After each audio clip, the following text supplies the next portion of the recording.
Mga rakiterang ina. Ayan, halika mga mamshi. Rumakit muna tayo ulit. Ayan nga, nagtitinda tayo ng shake at kung ano-anong makakain. Last customer ko na nga, ayan o.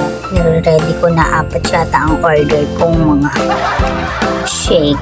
Habang nga ako nag-shake dyan yung mga customer ko, inaalisan ako dahil ako'y napakabagal ko daw.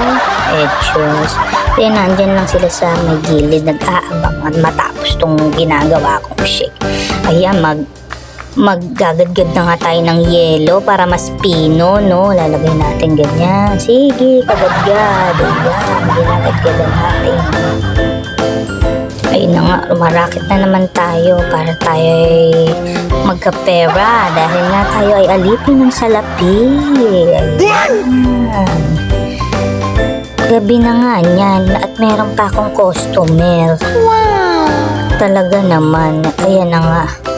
At ako nga'y pasaran na rin talaga Talagang humabol lang sila sa pag-shake. Dapat talaga magliligpit na ako niyan.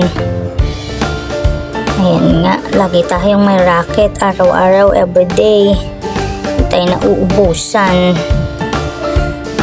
Dahil nga, may mga need tayong bayaran. Ganon, naturals. Samahan nyo na nga din ako magligpit Tingnan nyo naman. Sige, yan.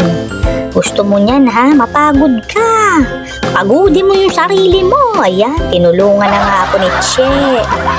Kauwi lang ni Che, galing ospital. Assistant siya ng pedya. Tara, assistant. Sana all. Ayan, nililigpit ko na lahat. Isa-isa ko nililigpit yan. Dahil nga nakikipwesto lang tayo dyan. Hindi naman tayo pwede dyan talaga. Nuurong na nga natin yan. Maligpit na at isasara ko na nga tong gate. Sige, tinulungan na nga ako ni James. Maraming salamat. Like and follow. Punta kayo. Bili kayo dito. Salamat.